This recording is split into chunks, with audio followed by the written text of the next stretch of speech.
Buenos días. Pues muchas gracias por la invitación a estar aquí. ¿Me escuchan bien? Aquí dicen que no y aquí dicen que sí. ¿Ahora me escuchan mejor? Listo, perfecto. Muchas gracias. Desde muy pequeñita aprendí que la casa no es solamente y no es necesariamente donde está el techo, la cama, las puertas, sino donde está quien te quiere y a quien tú quieres. Así que para mí siempre es una alegría volver a una de mis casas, que es Colombia y en este caso también Barranquilla. Para quienes han estado en Bogotá, o si todos ustedes han estado en Bogotá, lo que ven en la imagen es los cerros orientales.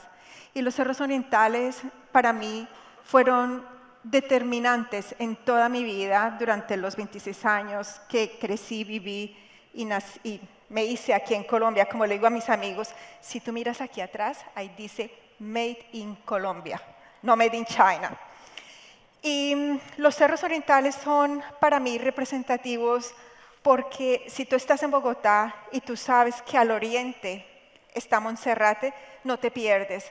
Sabes que a tu izquierda está al sur, a tu derecha al norte y allá está Fontibón en el occidente. Entonces uno no se pierde. Los cerros orientales y las montañas siempre me dieron dirección, pero también me dieron una manera de mirar que no solamente era aquí o aquí, sino hacia arriba. También representan retos, porque el que ha subido Monserrate y sabe que el reto es subirlo lo más pronto posible no es nada fácil. Y ahora, pues mucho menos para mí, porque viviendo en Londres, que es al nivel del mar, y aquí 3.000 metros más cerca de las estrellas, pues mucho más difícil. Pero las montañas representan para mí muchas cosas. Representan la dirección, representan una mirada que vaya más allá de lo inmediato, representan no perderse, representan los retos que durante mi vida he enfrentado y seguiré enfrentando. Las montañas representan que muchas veces tú subes, pero también tienes que bajar, y que a veces bajar cuesta mucho más que subir. Lo que les quiero contar hoy, en el tiempo que me queda, es compartir con ustedes 3 aprendizajes de mi carrera, no solamente, no de mi carrera, de mi vida, no solamente como persona aquí en Colombia, sino de mi vida como científica, como física, como investigadora, en un camino que comenzó aquí y que siguió en Inglaterra y que, no sé, el futuro no se predice, no sé a dónde llegará, pero tengo una cosa clara y es que sé cómo subir las montañas y cómo bajarlas. Voy a comenzar con una historia. Yo tengo 2 hijos, mi hija tiene 11 años, mi niño tiene 7 años y entra al año 4º, que es como 4º de primaria acá, ya cumplió 8. Y me dijo una noche, mami, acuéstate conmigo, cuéntame, dame consejos para el año 4º, que yo creo que va a ser un año muy difícil. ¿Tú te acuerdas cómo eras tú en año 4º? Entonces, porque él me dijo, es que va a ser muy difícil, el estudio va a ser muy difícil. Cuéntame, ¿cómo eras tú cuando estabas en año 4º? Y le dije, la verdad es que para mí el colegio era mi lugar favorito. Mi mamá me amenazaba, cada vez que yo hacía algo malo, mi mamá decía, si se porta mal, no la dejo ir al colegio. Esa era su amenaza, porque el colegio era mi escenario favorito. Y me decía él, ¿por qué jugabas mucho? Le dije, la verdad, no me acuerdo tanto de los juegos, me acuerdo de lo que aprendí. Me acuerdo del gato bandido, me acuerdo de todas las fábulas de Rafael Pombo. Me acuerdo también que cuando estaba en 4º de primaria, pues todos los niños tenían un uniforme y yo no, porque no había plata para uniforme. Muchas veces no había ni plata para comer, mucho menos para el uniforme. Y yo tenía unos zapatos, uno que estaba roto. Y me acuerdo que con mi mamá dijimos, ay bueno, cortémosle el otro pedacito y se volvieron en sandalias, tal cual las tengo hoy. Esas son memorias que tengo de esa época, de situaciones de adversidad que no eran fáciles. Las cuento hoy tranquilamente, por supuesto, pero eso no quiere decir que romantice la pobreza, porque las condiciones en las que yo estudié eran muy similares a las condiciones de muchos otros niños. La ventaja que yo tenía, y es la enseñanza que quiero compartir hoy, es que la adversidad siempre se enfrentó en mi familia con integridad. La adversidad no determinaba quién yo iba a ser, porque incluso en los momentos más difíciles siempre yo tenía la posibilidad de decidir. Y tenía una red pequeña, como les dije y como comencé acá. La casa no era tanto los techos o donde estaba. De hecho, nosotros no teníamos casa, vivíamos como nómadas en Bogotá, de una casa a otra que cuidaba a mi mamá en un cuarto pequeño, una familia de 4 personas en un cuarto bien pequeñito. La casa en realidad para mí significaba la familia, y para lo que aprendí a mi casa es que la adversidad se enfrentaba con esa integridad y con determinación. Porque así como está el horizonte que te marcan los cerros, hay muchas otras cosas que van más allá de esa situación, que lo ideal es que sea transitoria. Y esa manera de enfrentar la adversidad ha sido una constante en mi vida y la aplico todavía. Todavía, imagínense, como, no me puedo quejar, como científica, física, profesora universitaria, en este momento he ocupado sitios y posiciones de liderazgo que nunca me hubiese imaginado. Y las situaciones adversas siguen, pero de nuevo, con integridad y mirando más allá de lo que está inmediato. Y ligado a eso está la segunda idea que quisiera compartir con ustedes. Para cada persona tiene algo que le apasiona, algo que lo mueve. Aunque yo tenía una amiga que me decía, yo estoy en la búsqueda de lo que me apasiona, pero su pasión era buscar su pasión. En mi caso, mi pasión siempre ha sido comprender, entender, y a partir de entender, crear. Un amigo me regaló una calcomanía hace mucho tiempo porque para él eso era lo que me definía. Y decía, al ritmo de lo que aprendes, palpita tu corazón.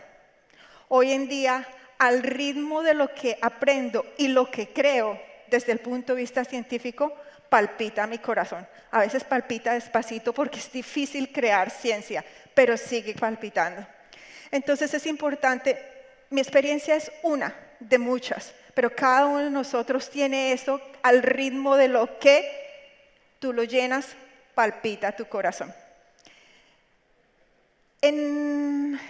Durante mi trabajo científico, algo que nunca busqué, porque nunca me interesan posiciones de poder o posiciones de liderazgo, pero dada esa pasión infinita por crear ideas y por siempre buscar a un problema más de 2 soluciones, me he encontrado en contextos en donde me han invitado a estar en esas posiciones de liderazgo. Hace un par de años, la universidad donde trabajo organizó como un taller de liderazgo para mujeres. Y me acuerdo que en este taller habían unas vallas con distintas insignias o cosas escritas de cómo tú veías el liderazgo. No me acuerdo cuántas eran, éramos como 20 mujeres y nos dijeron, mira, pasa, lee todas las vallas y al final, cuando encuentres la insignia con la cual tú te relacionas, te paras ahí. Entonces yo pasé por todos los espacios y me quedé aquí. Tú no estás mirando dónde están los otros, tú simplemente estás leyendo.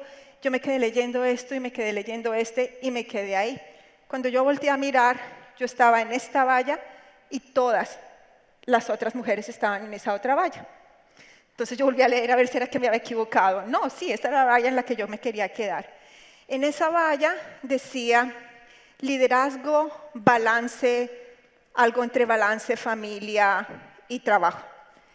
En esta valla decía crear algo nuevo y tomar riesgos. Para mí eso era el liderazgo. Entonces, en ese momento, los organizadores me invitaron por 1 minuto a hablar de por qué yo me había ubicado acá. En los siguientes 5 minutos les voy a contar por qué y sería el aprendizaje que quiero compartir con ustedes. El trabajo que yo hago de investigación es un trabajo interdisciplinario. Nosotros trabajamos en un problema que es un problema complejo. Para no aburrirnos, no les voy a contar toda la ciencia acá, pero tiene que ver con moléculas, con procesos que son difíciles de medir y que para entenderlos yo necesito trabajar con personas de la comunidad de química, de biología, de materiales, de cuántica, y todos nosotros, aunque somos científicos, no necesariamente nos comunicamos de la misma manera, no necesariamente entendemos al otro. Y hay muchas relaciones y, para ponerlo de esta manera, como peleas de poder. Ah, no, esto se tiene que hacer como lo dice el de química. No, es el de biología, es el que sabe. Este físico no tiene ni idea de esto. Pero en realidad, para avanzar en este problema complejo que yo trabajo, no hay otra manera, y ya por lo menos las comunidades científicas lo hemos entendido, que es comunicarnos efectivamente y entender cómo es que el otro analiza el problema. Porque todas esas miradas distintas son necesarias para solucionar el problema. Y eso de tener miradas distintas y voltear algo y mirarlo de manera distinta es uno de los aspectos característicos de la investigación que yo hago. Yo tengo un grupo de investigación pequeño. Para mí es grande, pero en el contexto es pequeño. 2 investigadores avanzados, 3 estudiantes de doctorado, un par de estudiantes de pregrado. Y competimos con grupos de investigación que son mucho más grandes. O sea, tú tienes el profesor que tiene los 20 miembros de su equipo. ¿Cómo compites tú cuando tienes un grupo de investigación pequeño con un grupo así? Y la manera que encontré fue esa precisamente. El problema que tenemos es complejo y para abordarlo la única manera es comunicarnos entre estas diferentes comunidades y voltear el problema y mirarlo como los otros no lo miran. Mirarlo, ese problema de una manera complementaria. Y eso es lo que hemos hecho con mi trabajo, con mi grupo de investigación. Encontrar no solamente 2 soluciones, sino mirar ese problema de una manera que tú no lo has mirado. Hacer la pregunta, ¿qué pasa si volteamos esto de esta forma? ¿Qué pasa si me ubico como tú lo dices, pero lo miramos de esta siguiente manera? Y esa manera de afrontar el problema científico, que es lo que también hago en otros contextos de mi trabajo, ha sido fundamental en, no sé si llamarlo progreso, pero encaminar distintos caminos en mi carrera científica, en muchos de los cuales he estado en posiciones de liderazgo. Y esto me lleva a la última idea. Cuando uno está en una posición de liderazgo, está en una relación asimétrica con los que no están allí. Y siempre hay un imbalance de poderes. Y como se ven en todos los aspectos sociales, en la construcción científica hay imbalance de poderes. Esa valla en donde me paré que decía, lo que me interesa es construir algo nuevo y tomar el riesgo, me llevó también a reflexionar fuertemente sobre las relaciones de poder que habían en el contexto académico y en la ciencia. Yo como profesora supervisora estoy en una relación de poder que me pone de manera simétrica con los miembros de mi equipo. Entonces tú tienes una responsabilidad infinita. La pregunta es que cuando hay poder, ¿es el poder de qué? Y lo que aprendí es que lo fundamental para este momento en la ciencia y en la sociedad es entender que el poder no es el poder sobre el otro, de decidir sobre el otro, de mandar al otro, de decirle al otro qué hacer o no hacer. Es el poder de entender al otro, de crear con el otro, de trabajar con el otro. Cuando el poder lo entendamos de esa manera, la ciencia y todo contexto social cambia. Muchas gracias.